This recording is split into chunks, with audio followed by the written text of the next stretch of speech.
Welcome to the Three Championship Drive podcast on YouTube. Do me a favor, hit that subscribe button and drop a comment telling me you subscribed, and I'll hit you back.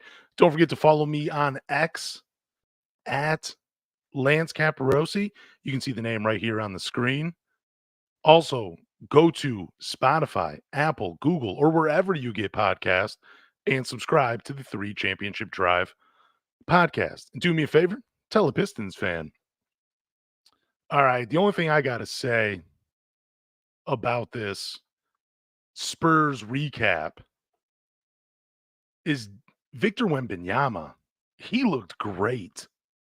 Spurs fans are so lucky. I don't think there's a basketball fan on the planet that wouldn't want to root for this guy.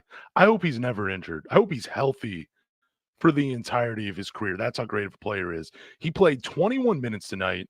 He got taken out in the fourth quarter with about 6 minutes left, but he recorded his first triple-double of his career. He had 16 points, 12 rebounds, and 10 assists. One thing he didn't do tonight was block any shots, and that was the thing I was afraid of when I previewed this game yesterday because he was averaging 3 a game. But in 21 minutes, he recorded a triple-double.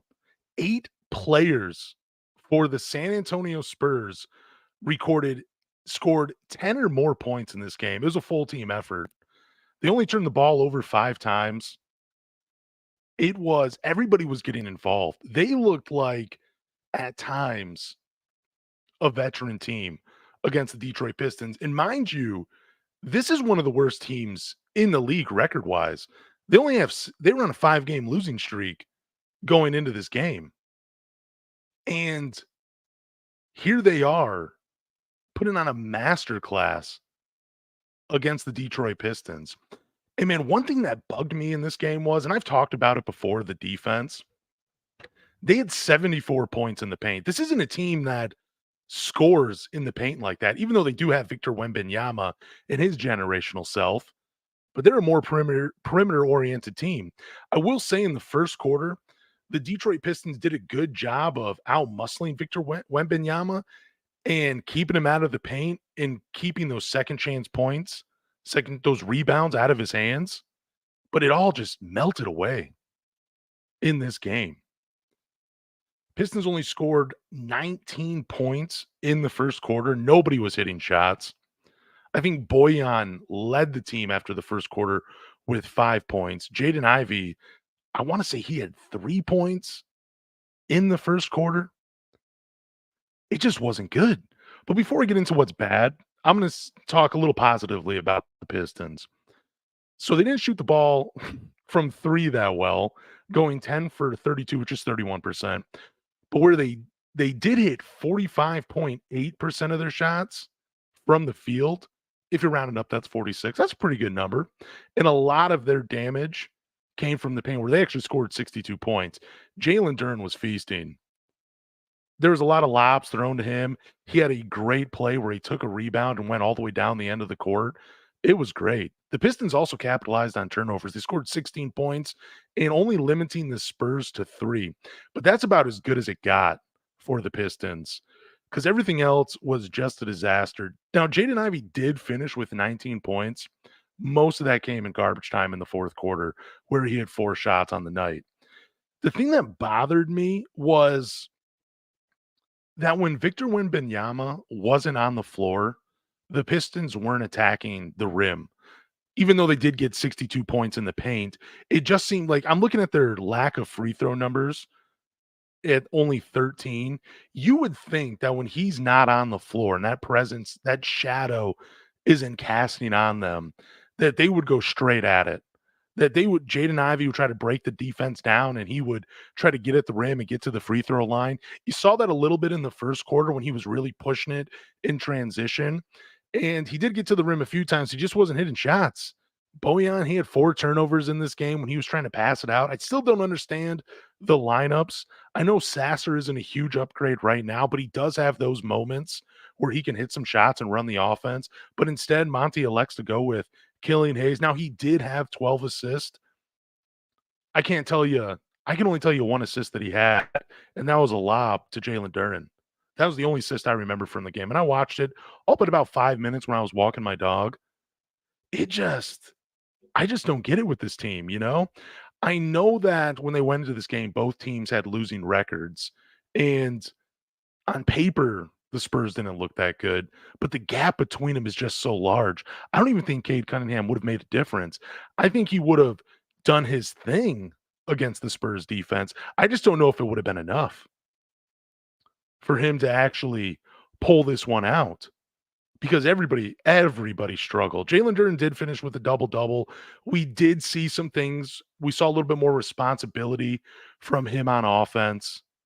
And you know, with the team, the season going the way it is, I wouldn't mind him having more of those responsibilities of being allowed to pass the ball and play make a little bit. He did only finish with 2 assists. I thought it was more before I looked at the box score.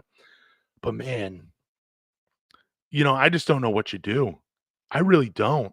When I was watching this game, and mainly watching the Pistons, obviously, even though I did enjoy Victor Wembanyama just dishing the ball, it was pretty cool. He had a pass that went between someone's legs, and they finished it at the rim. He was just everywhere. He looked head over heels better than everybody else. But when I was watching the Pistons, there was a lack of energy and focus. And Monty talked about this. Jalen Duren talked about this. And Monty continues to blame himself for the lack of focus and the lack of energy. But I'm sitting here wondering, what are you doing to change this? What are you doing? Like, even if you can't get through to the players, you could put a lineup on the floor that are buying in, that are playing with energy, that are playing with focus, that are playing with the fundamentals. You could do that, but it's just not happening. So I don't know where you go with this. Jalen Duren did have a great quote. I'm going to pull this up for you guys. And he's not calling anybody out. He's pretty much calling the entire team out. That's how I read it. So I'm going to share this with you guys just real quick. Duren on what has changed from team's defense since the first 3 games of the season. He says, lack of care, lack of energy, effort.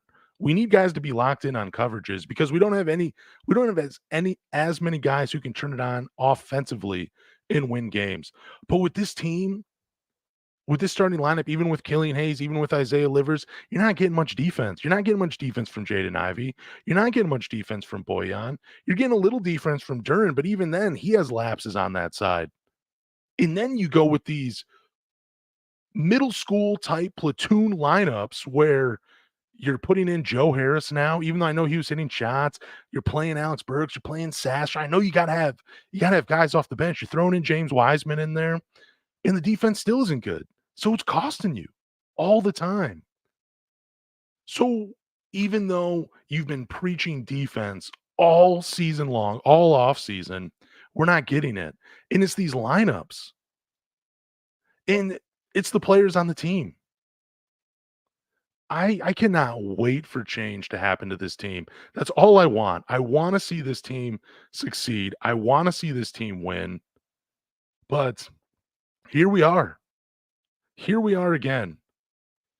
Another losing season where the young guys aren't taking those steps, where even this lack of effort, this lack of focus, this lack of energy will probably carry into next season. I hate to be that negative of a guy, but that seems the path that we're heading down right now. I really don't know how you fix it. I don't know what Monty has to do. I don't know what Troy Weaver has to do. I don't know if Tom Gorse has to step in and say, hey, we need change and actually make it. Final for this game, 130 to 108. If I'm giving out a player of the game, I got to give it to the Spurs. I got to give it to Victor Wembanyama with his first career triple double in 21 minutes. I'm so tired of big men just torching this team. A few games ago, we had Jokic out there. He recorded 16 assists in 25 minutes, only took 4 shots. Sabonis, he had a triple double last night when they played the Kings. Should say last game. And now Victor Wembanyama just adding to it, torching us from that 5 spot. And there are no answers. For as talented Jalen Duren is, I don't mean to pick on him from podcast to podcast. You're talking about everybody else on the team. You need to step up defensively. You have all the talent in the world, all the athleticism. That's what we need to see from you. Be the leader on that side. Communicate, tell people where they need to be. And then when you get those timeouts, you bark at them in that huddle. You get them to focus on it. But we'll see. Change is coming. Got a topic for you guys. Will the Pistons make a move this season? Adrian Wojnarowski posted a thread that said, I don't think it's from a lack of trying, but you need other teams to be ready to make deals. And that isn't always the case this far from the deadline. I do think Detroit will be active, and I do think they'll make some trades to change up the makeup of this roster. Now, Tom Gore said change was coming, and I hope he's right. I do want the best for this team, but outside of Cade, Boyan, Jalen Duren, I'll throw in Monte Morris and Isaiah Stewart to that list. I don't see anybody else on this roster that will bring back a player that will improve this roster. I mean, no team is going to trade for James Wiseman. I don't think there's a team out there right now that is lacking big man depth that is willing to take a chance on him, that he'll figure it out with his third team this early in his career. I don't know if there is a team out there. I mean, is Kevin Knox playing his way into a trade with the way he's shooting the ball and the way he's been stepping up? Does somebody see Isaiah Livers out on the floor and say, you know what, we could use that. We can morph that guy into something. Is someone watching Killian Hayes and saying the same thing? That in a bit different environment, he'd be a better player. I just don't see it. I really don't. Now, the Pistons could make a trade and they could gamble on a guy who might be in a situation that is stunning his growth. But as fans, do we want that again? We've already dealt with so many reclamation players. Josh Jackson, Marvin Bagley, who has played well, even though he's getting did not plays for games now. I don't even know if he's on the bench. Then James Wiseman, another reclamation project. We traded for Hamidou Diallo, which really wasn't even a bad trade, but he was also a project. It just continues to happen. Is that what we want? Because that seems to be the only type of player Troy Weaver can pull in. And I'm not even sure I want him making trades with potentially his job on the line.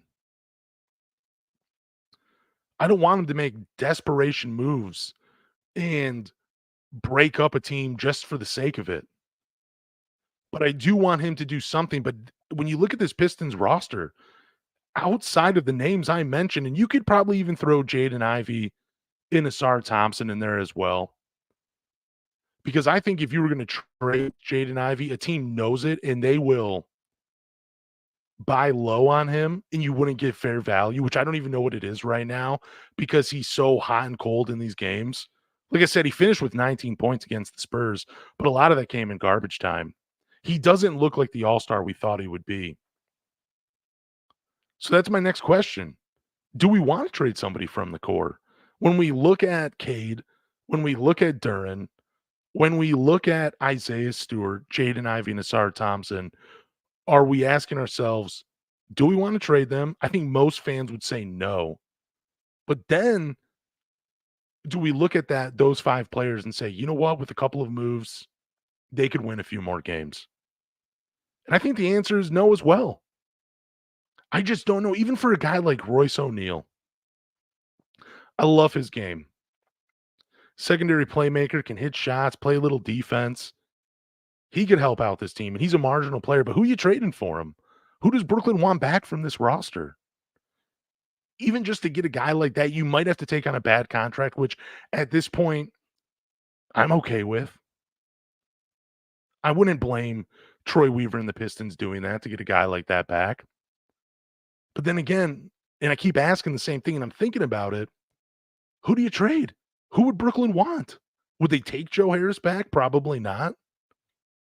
Would you really want to trade Boyan for Royce O'Neal? Because then you're pretty much in the same situation you are right now, where you're just trading an NBA player for another NBA player, and you're not actually getting better. So what is Troy Weaver really dangling out there on the trade market? I just don't see a trade happening this season without us collectively asking ourselves why that guy for that guy. And I think that's the type of trade we'll have to see because, again, I just don't know who you trade. I'm looking at the roster right now. Knox, Wiseman, Burks could probably get you something, but he's been hot and cold this season. You might even get a second round pick for him. But a player that improves the roster that much, that gives you hope going into the offseason, that's not happening. I'm not even asking for an all-star. I'm just asking for a guy that can replace Livers, that can replace Killian Hayes. Give us one more guy that would be part of a good team's rotation. That's all I'm asking for. And I just don't know if there's a trade like that out there without the Pistons taking on more money, which is again something I wouldn't mind. It's I I mean, as much as I want to agree with Woj, I just don't know if I do. I just don't know. You know what I mean? And again, if there is a trade out there, are we really ready to say goodbye to one of the core guys, to one of the young guys? Are we really ready to do that? I don't know. I don't think anybody is. I think a lot of fans just want to see those guys grow together. I mean, is there a trade for Isaiah Stewart? I know he's been in the trade rumors. I believe James Edwards had, tweeted that out or wrote an article about it a couple of weeks ago. But even then, I think teams would buy low on him because they know the Pistons are in a state of desperation. Even a guy like, we'll even say if there is an all-star available, like Jonte Murray for the Atlanta Hawks. Do you even have the pieces? Would the Hawks even want to do anything? Would Jaden Ivey and Joe Harris and I don't even know who else, Boyan be enough? Probably not. You could probably make it work cap-wise, but I just don't know. And that's the frustrating part because I see no direction for this team. And I just think that this losing will continue to happen. And I think we all expect that. And there's no move to be made to improve this roster immediately. It's terrible. It really is. I hate talking like that on a podcast and I hate going live and being so negative, but that's really all there is in Detroit right now. Unless you're just a Lions fan, which hopefully hopefully they get they get their playoff win. I'd love to see it. But as for will the Pistons make a trade this season or make a move this season? I don't see it. Bismack Biyombo just became available. He was waived by the Memphis Grizzlies. Would he want to come to this team and be the veteran presence we need at the 5? Be that defensive player that we've been craving for all season? If you offer him enough, maybe, but I doubt it. I just think we're setting ourselves up to be disappointed at the trade deadline. Now, there are players that I love that I believe would be available. But again, I'm just going to reiterate it. There's nothing on this team. There really is no player on this team that's going to generate enough interest from another team. We're stuck with this roster. Well, I hope you guys enjoyed this podcast. It was quick, less than 20 minutes. I do appreciate everybody that continues to subscribe. Appreciate all of you guys. Appreciate everybody that has stuck along with the 3 championship drive. And I do appreciate your guys' support. But I'm going to end this. So thank you again for listening to me on the 3 championship drive podcast. Do me a favor, go to X and follow me at Lance Caporossi. And then go to Google, Apple, Spotify, or wherever you listen to podcasts. And hit the subscribe button to the 3 Championship Drive podcast. And then leave a review, rate us, vote in our polls, but more importantly, tell a Pistons fan